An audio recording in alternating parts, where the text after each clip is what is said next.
Hello बच्चों, let's see the question. The question is which of the following event occur at the same time that menstruation is beginning. तो यहाँ पे पूछ रहा है कि कौन सा इवेंट होता है at the same time जब menstruation जो है वो begin होता है.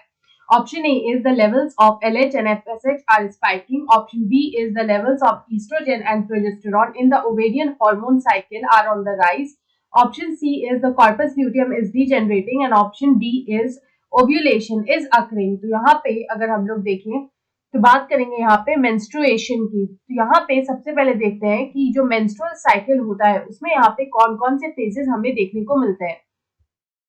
तो यहाँ पे अगर मेंस्ट्रुअल साइकिल की बात करें तो हमें यहाँ पे बेसिकली 3 फेजेस जो है वो यहाँ पे देखने को मिलते हैं. तो यहाँ पे ये 3 फेजेस कौन कौन से होते हैं. तो फर्स्ट होता है menstruation. First is the menstruation phase. Second is the follicular phase और जो थर्ड आता है वो होता है ओव्यूलेशन.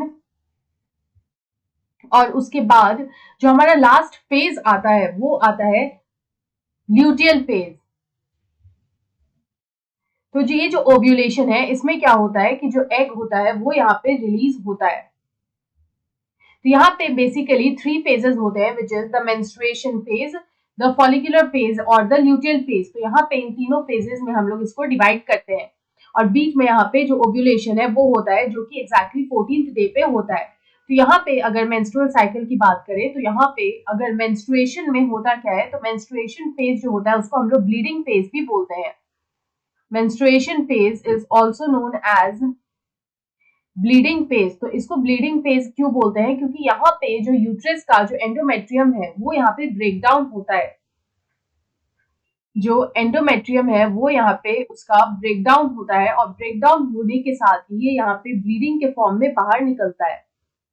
इसी फेज को हम लोग बोलते हैं मेंस्ट्रुएशन फेज. तो यहाँ पे जो मेंस्ट्रुएशन फेज होता है उसके साथ साइमल्टेनियसली या फिर हम लोग बोल सकते हैं एट द सेम टाइम यहाँ पे होता है कॉर्पस ल्यूटियम का डीजेनरेशन. तो यहाँ पे कॉर्पस ल्यूटियम का डीजेनरेशन यहाँ पे क्यों होता है.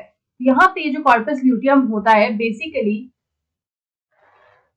वो यहाँ पे प्रोजेस्टेरॉन को सेक्रीट करता है. ये यहाँ पे प्रोजेस्टेरॉन को सेक्रीट करता है. तो जब यहाँ पे जो कॉर्पस ल्यूटियम है ये यहाँ पे डीजेनरेट करने लगता है तो क्या होता है कि जो प्रोजेस्टेरॉन का लेवल है वो यहाँ पे ड्रॉप कर देता है. तो यहाँ पे जो प्रोजेस्टेरॉन लेवल है वो यहाँ पे सडनली ड्रॉप हो जाता है जिस वजह से क्या होता है कि एंडोमेट्रियम की ब्रेकडाउन हो जाती है. तो यहाँ पे एंडोमेट्रियम का ब्रेकडाउन होता है और फिर यहाँ पे ब्लीडिंग होती है. तो यहाँ पे हम लोग बोल सकते हैं कि जो मेंस्ट्रुएशन फेज होता है उसके साथ साइमल्टेनियसली यहाँ पे जो कॉर्पस ल्यूटियम है वो यहाँ पे डिजेनरेट होता है. तो यहाँ पे अगर हम इस क्वेश्चन का करेक्ट आंसर देखें तो ऑप्शन सी में दे रखा है the corpus luteum is degenerating. So option C is the right answer. I hope you understood it well. Best of luck.